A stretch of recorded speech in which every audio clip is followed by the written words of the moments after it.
Ahora, ¿qué es lo que tienen en común los siguientes hombres? Jacob, David, Simón, Pedro, Juan Marcos y Adrian Rogers. Bien, esa pregunta no es difícil de contestar. Todos son hombres de Dios que amaron a Dios. Estuvieron fuera de la comunión con Dios y fueron traídos nuevamente a la comunión con Dios. Y estoy seguro que usted podría añadir su propio nombre a esta lista. ¿Sabe? Está en la naturaleza de la oveja el descarriarse, perderse y algunas veces hasta alejarse del redil y del pastor. Somos propensos a desviarnos y alejarnos del Dios que amamos. Pero es la naturaleza del pastor el restaurar a sus ovejas. Por lo tanto, no es extraño que David exaltara a Dios, porque David supo por experiencia propia lo que significaba el estar alejado de Dios.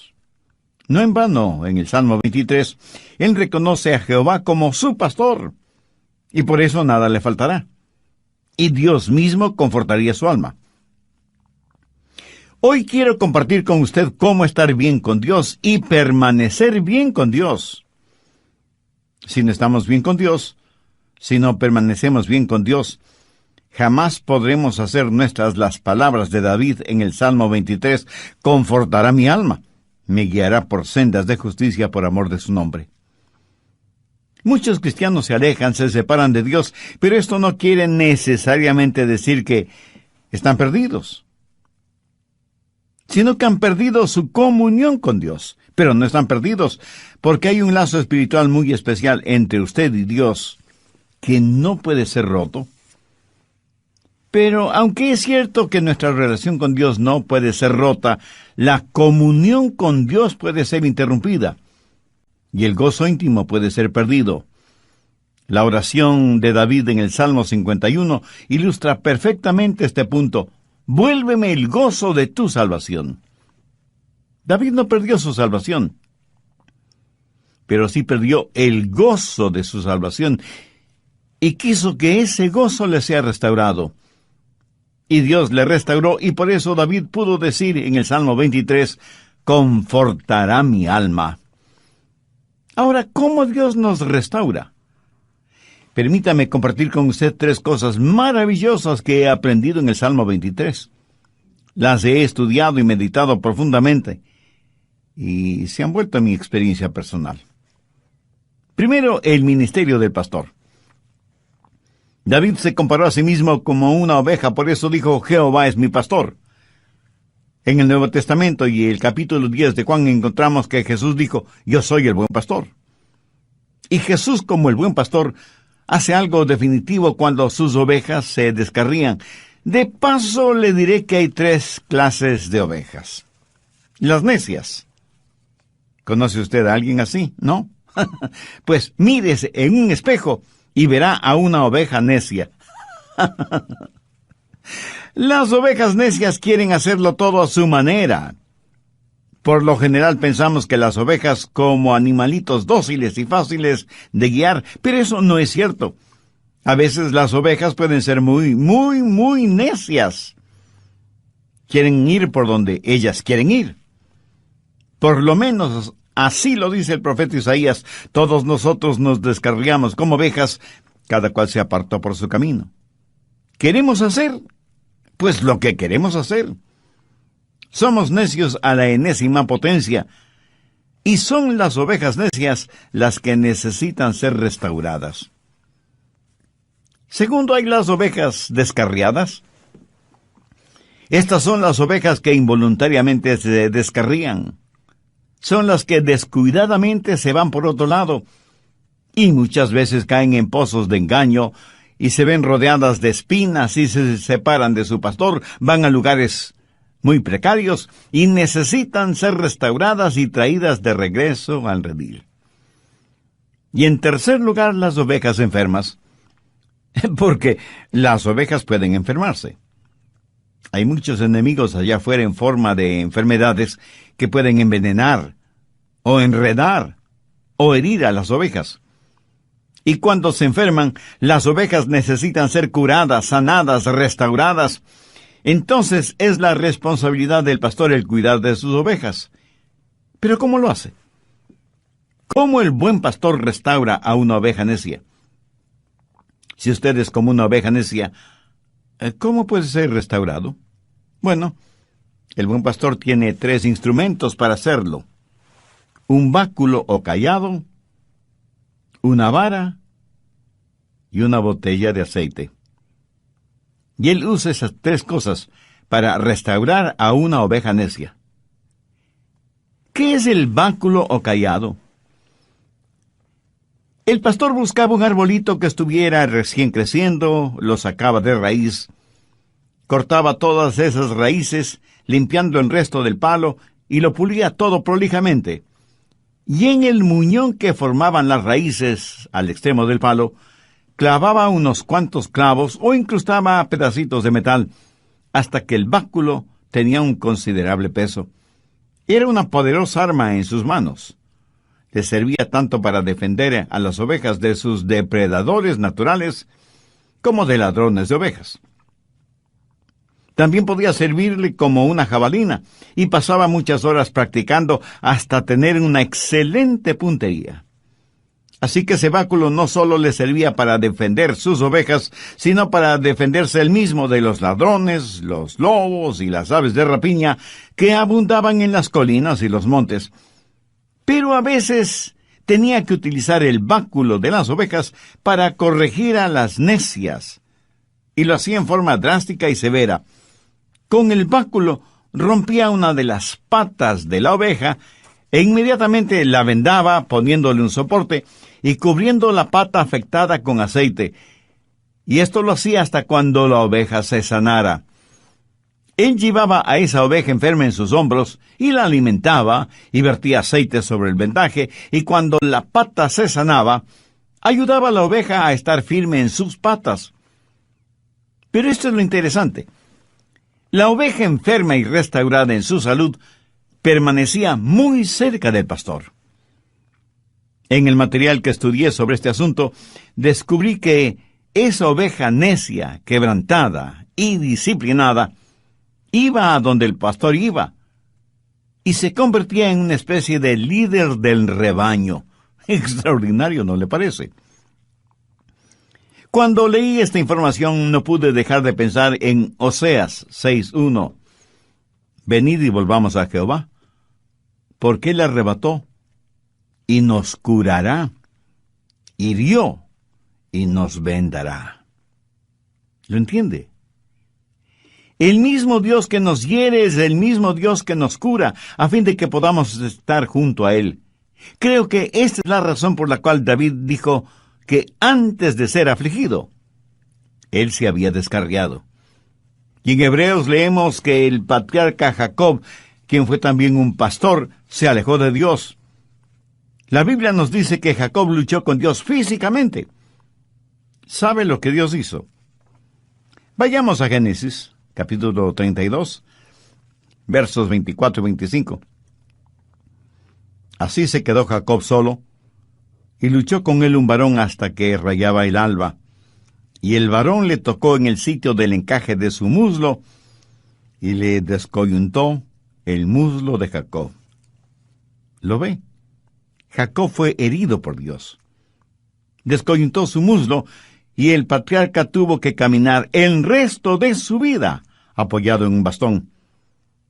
Vamos a Hebreos 11:21. Por la fe Jacob, al morir, bendijo a cada uno de los hijos de José, y adoró apoyado sobre el extremo de su bordón. ¿Por qué todo esto? Pues para enseñarnos una lección. Algunas veces tenemos que aprender drásticamente porque parece que esa es la única forma en que podemos aprender. Jacobo tuvo que ser herido para poder ser bendecido. Mi amigo, cuando Dios nos disciplina, y puede ser disciplina física, no es porque no nos ama, sino precisamente porque nos ama. Mire lo que dice Hebreos 12, los versos 5 y 6. ¿Y habéis ya olvidado la exhortación que como a hijos se os dirige, diciendo: Hijo mío, no menosprecies la disciplina del Señor, ni desmayes cuando seas reprendido por Él, porque el Señor al que ama disciplina, y azota a todo el que recibe por hijo.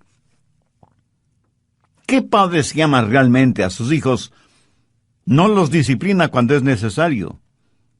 Si Dios nos dejara sin disciplinarnos, no seríamos sus hijos, sino bastardos. Y aunque nuestros padres en la carne nos disciplinaron, siempre los reverenciamos, ¿verdad? Ahora, por lo tanto, no deberíamos estar sujetos a nuestro Padre en el Espíritu y vivir. Y no debemos olvidar que la disciplina que proviene de parte de Dios es para que seamos partícipes de su santidad. La Biblia dice en Hebreos 12:11, en verdad que ninguna disciplina al presente parece ser causa de gozo, sino de tristeza, pero después da fruto apacible de justicia a los que en ella han sido ejercitados. Ahora, cuando esta disciplina le llega a usted, hay 3 cosas que usted puede hacer de acuerdo a lo que dice Hebreos 12:5. Hijo mío, no desprecies la disciplina del Señor. O sea, usted puede resentirse, pero sería una necedad de su parte el hacerlo, por varias razones. Primera, la disciplina revela algo. Esa clase de disciplina revela que usted es un hijo o una hija de Dios. O sea que revela una relación filial. Mire el verso 6, porque el Señor al que ama disciplina y azota a todo el que recibe por hijo. Permítame repetir lo que ya dije hace algunos minutos. Es porque Dios le ama que le disciplina. No es que el pastor no amara a su oveja, el motivo para quebrarle la pata, sino precisamente todo lo contrario. Eso es un severo caso de disciplina. Y a veces, mi estimado amigo, a veces nuestro amor tiene que ser duro.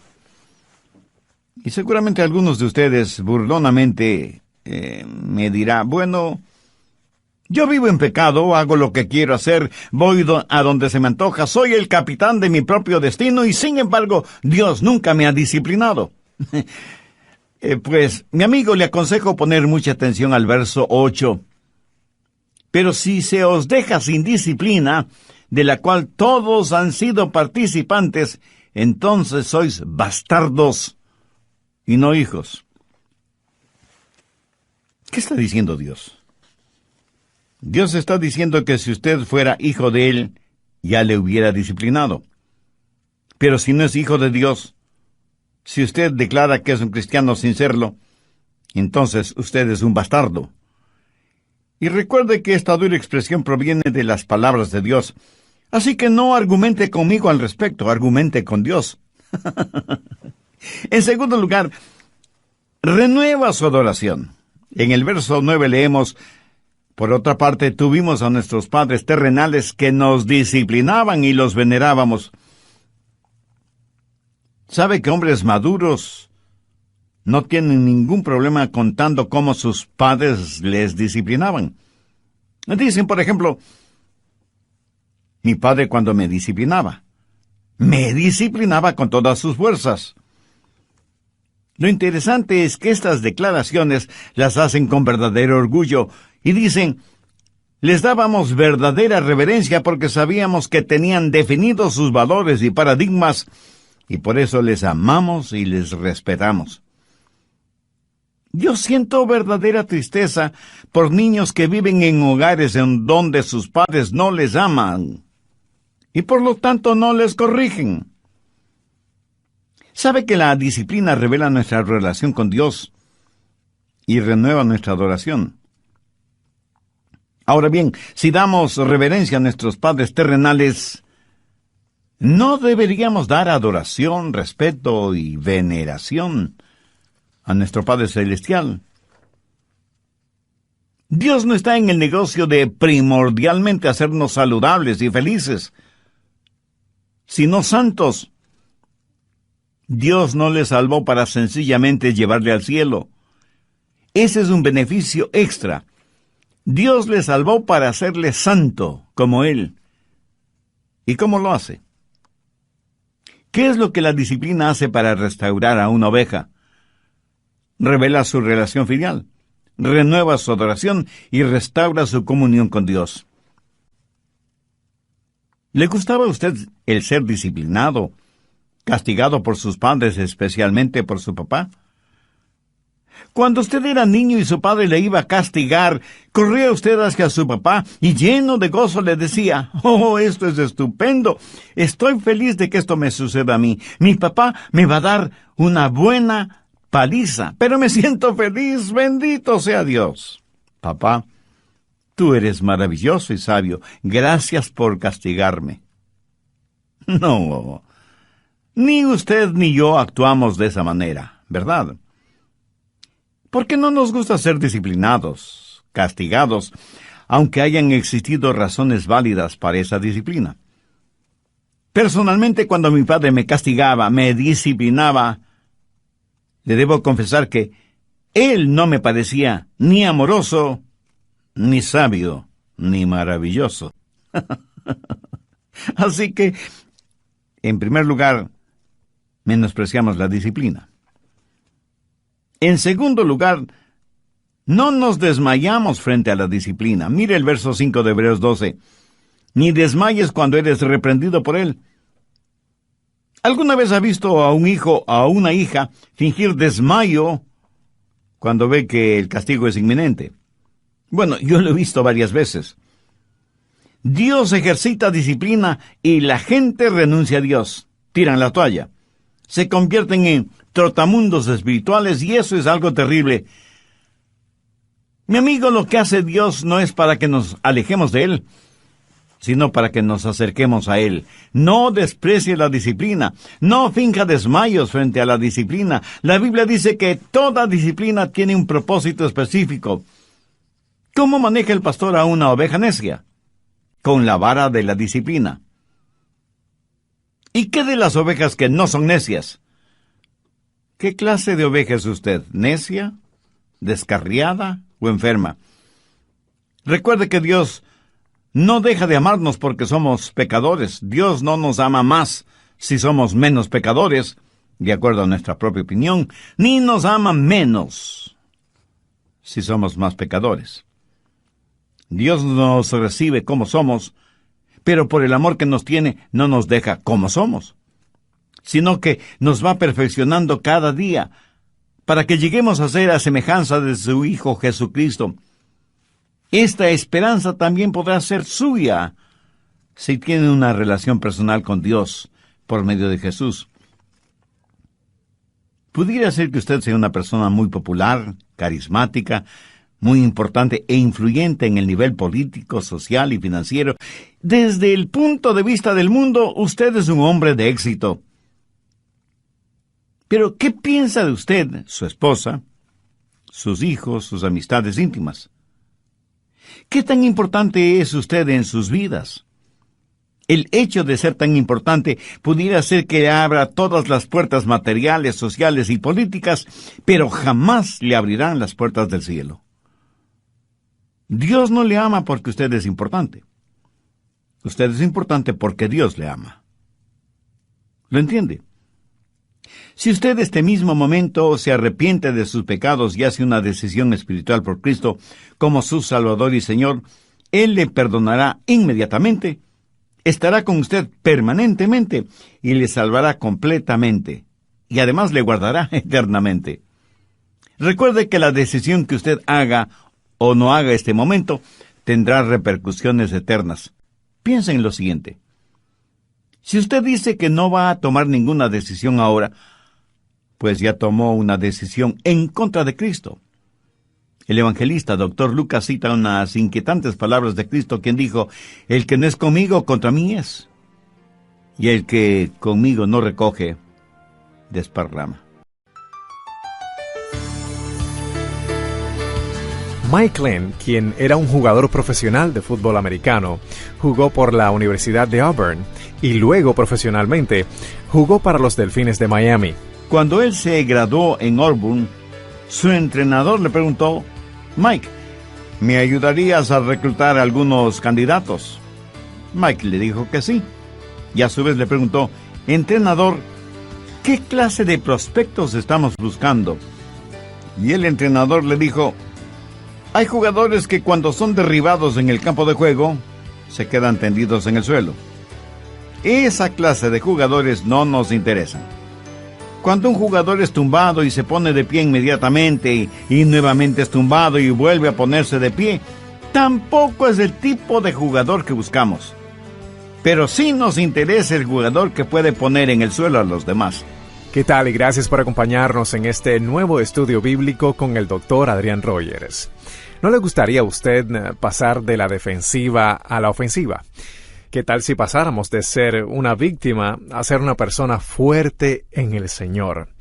Vamos a presentarles hoy la segunda parte de un mensaje titulado ¿Cómo estar bien y permanecer bien con Dios? Aquí está con nosotros ya el Dr. Adrián Rogers en la voz del pastor Lenin de Anón. David en el Salmo 40, verso 2 dice: Y me hizo sacar del pozo de la desesperación, del lodo cenagoso. Puso mis pies sobre peña y enderezó mis pasos.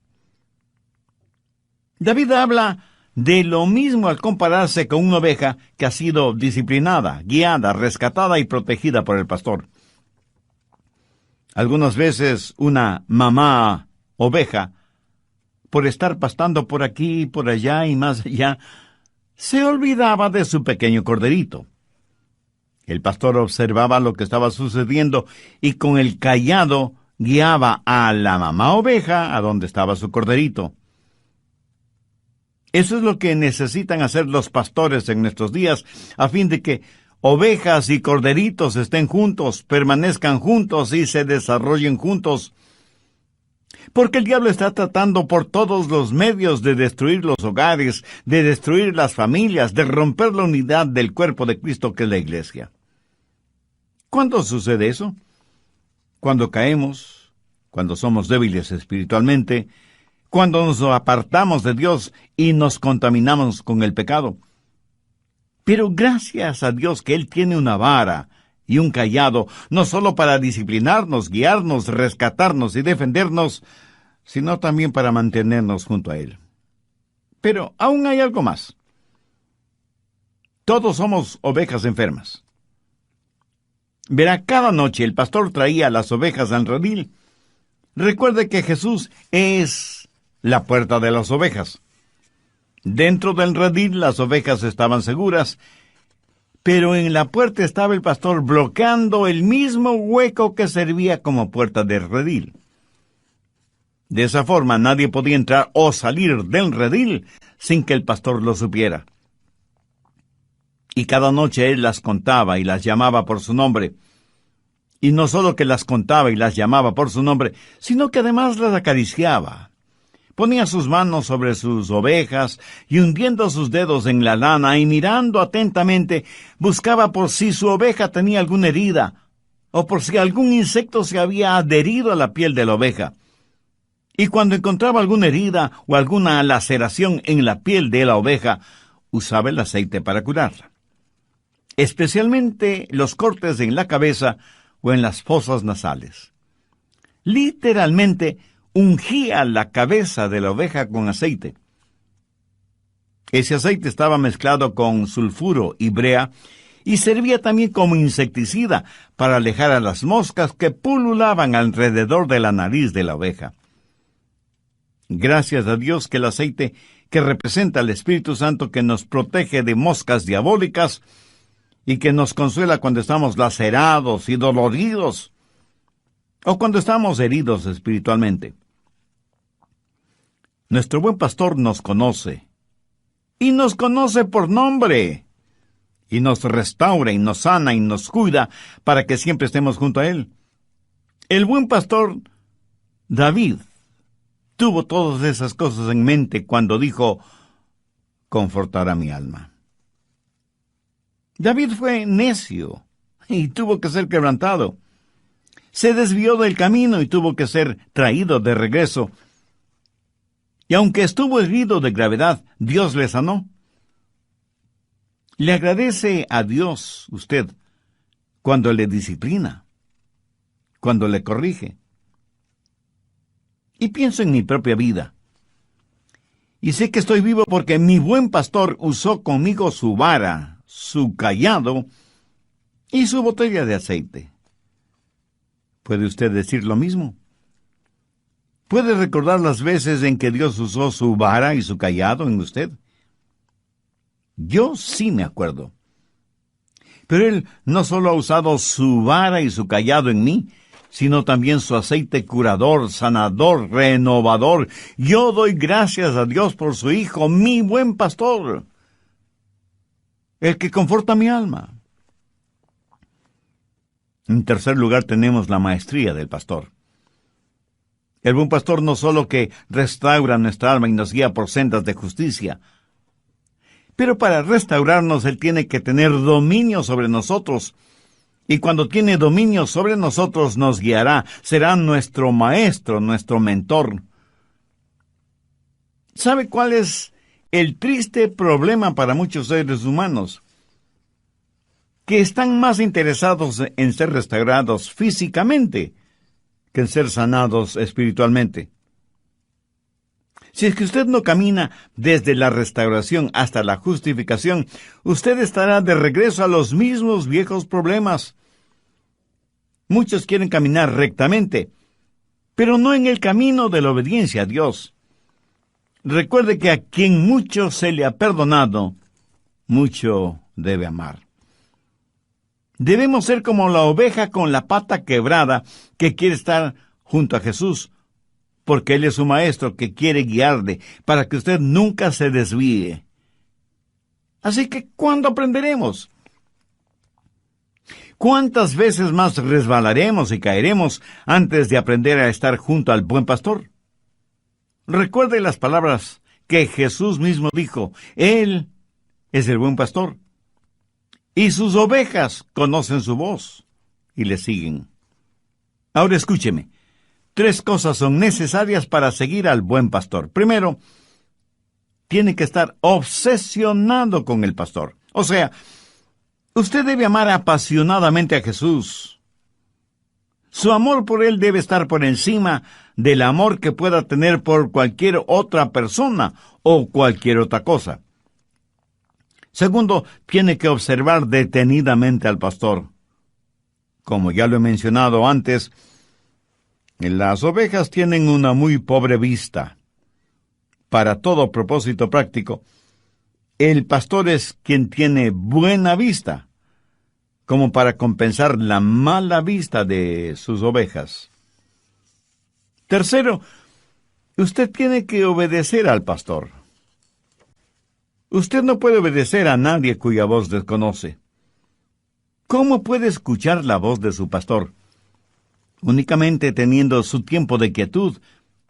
Debería estar en pastos delicados, meditando en su palabra. O sea, rumiando su palabra. Esa es la forma. El pastor le guiará. Usted escuchará su voz en el mundo. Jesús manifestó que sus palabras eran espíritu y vida, y que Él había venido para que podamos tener vida y vida en abundancia. Su pastor le guiará por sendas de justicia por amor de su nombre. Esa es la maestría del pastor. ¿Sabe qué es lo malo con muchos de nosotros? Que tratamos de no tener problemas en vez de buscar la justicia. Todo es tan negativo. Tuve un amigo, Mike Glenn, quien era jugador profesional del fútbol americano. Jugó por la Universidad de Auburn y luego profesionalmente jugó para los Delfines de Miami. Cuando él se graduó en Auburn, su entrenador le preguntó: Mike, ¿me ayudarías a reclutar a algunos candidatos? Mike le dijo que sí. Y a su vez le preguntó: entrenador, ¿qué clase de prospectos estamos buscando? Y el entrenador le dijo: hay jugadores que cuando son derribados en el campo de juego se quedan tendidos en el suelo.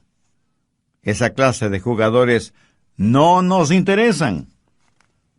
Cuando un jugador es tumbado y se pone de pie inmediatamente y nuevamente es tumbado y vuelve a ponerse de pie, tampoco es el tipo de jugador que buscamos.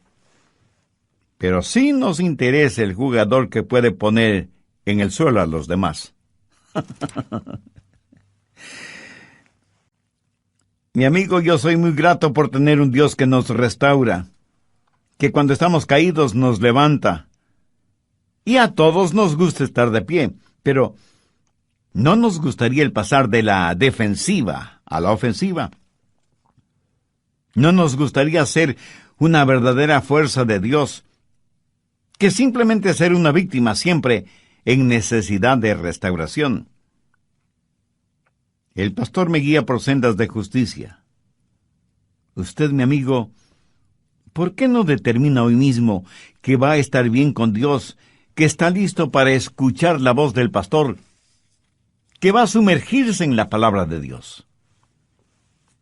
En tercer lugar, la majestad del pastor. Él me guía por sendas de justicia. ¿Por qué no decide hoy mismo que va a estar bien con Dios y a permanecer bien con Dios? Que va a escuchar la voz de su pastor, que va a meditar en su palabra y va a obedecer su palabra. Que va a reconocer la majestad del pastor, porque Él es el único que puede confortar su alma y guiarle por sendas de justicia por amor de su nombre. ¿Cuál es el nombre de ese pastor? Jehová en el Antiguo Testamento, Jesús en el Nuevo Testamento. Jehová, Jesús, el Señor es mi pastor. Verá, el nombre y el honor de Dios están en juego por la forma en que usted y yo vivamos. Y todos, creyentes y no creyentes, seremos juzgados por Él. Muchos piensan que tendrán un pastor de acuerdo a la clase de ovejas que son.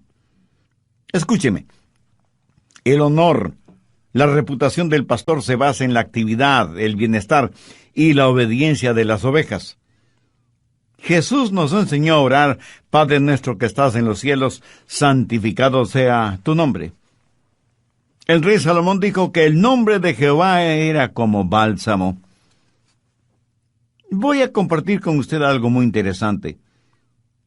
El nombre de Jehová era el sagrado y solemne nombre en todo el Antiguo Testamento, pero no se lo encuentra ni una sola vez en el Nuevo Testamento. ¿Por qué? Porque Jesús es nuestro Jehová. Él es nuestro buen pastor. ¿Sabe lo que significa el nombre de Jesús? Significa Jehová salva. Eso es lo que literalmente significa. Leemos en Mateo 1:21, y llamará su nombre Jesús, porque Él salvará a su pueblo de sus pecados. Ese fue el mensaje del ángel a María. Por lo tanto, mi estimado amigo, si Él es mi pastor y yo soy su oveja, yo no quiero traer deshonra a su nombre. Proverbios 22:1 dice: de más estima es el buen nombre que las muchas riquezas.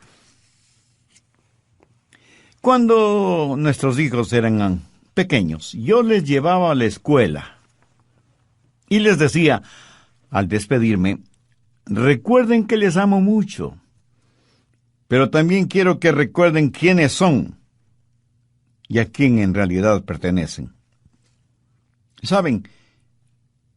Yo creo que el Señor les dice lo mismo a sus ovejas. Recuerden quiénes son y a quién pertenecen. Ustedes son mis ovejas. Mi nombre está fundido con el de ustedes. Y quiero guiarles por sendas de justicia por amor a mi nombre. Amigo, permítame hacer una confesión. Yo preferiría morir antes que traer deshonra a mi esposa, mis hijos, mis padres y sobre todo a Dios. ¿Quién me da la fortaleza? Pues mi buen pastor, quien me pone en la senda correcta cuando me desvío, y lo hace día a día. Por eso hay en mi corazón siempre el deseo de glorificar su nombre. ¿Siente usted de la misma manera? Espero que sí. Alguien dijo que el nombre de Jesús es todos los aleluyas en 5 letras. Y eso es verdad. Usted y yo seguramente conocemos a personas sumidas en el pecado, y ningún mero mortal puede salvarles. Pero hay un nombre, un precioso nombre, que perdón y pureza puede darles. Hay vidas que están perdidas, prisioneras de las cosas terrenales, pero hay un hombre, Jesús, que del pozo de las tinieblas puede sacarles. Mi amigo, ¿no le parece eso extraordinario? El ministerio del pastor, la maestría del pastor, la majestad del pastor, Jehová es mi pastor, nada me faltará. Por favor, en el Nuevo Testamento de su Biblia, busque la segunda epístola de Pablo a Timoteo, capítulo 2. Veamos el versículo 19. Pero el fundamento de Dios está firme, teniendo este sello: conoce al Señor a los que son suyos, y apártese de iniquidad todo aquel que invoca el nombre de Cristo. Jehová es mi pastor. Nada me faltará. En lugares de delicados pastos me hará descansar, junto a aguas de reposo me pastoreará.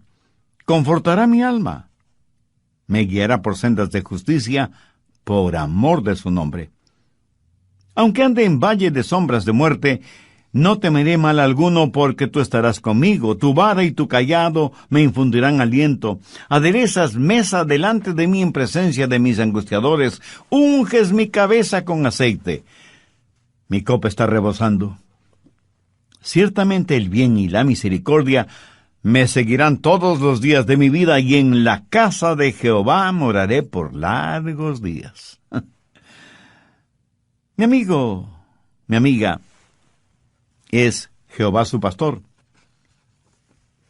Como una oveja tímida, indefensa, manchada y descarriada, ¿no quisiera sentir la amorosa y protectora mano del pastor sobre usted?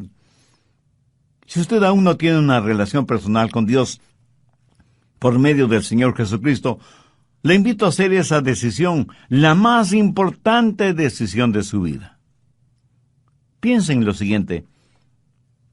Si usted dice que no va a tomar ninguna decisión ahora, pues ya tomó una decisión, pero es una decisión en contra de Cristo. El evangelista Dr. Lucas cita unas inquietantes palabras de Cristo cuando dijo: el que no es conmigo, contra mí es, y el que conmigo no recoge, desparrama.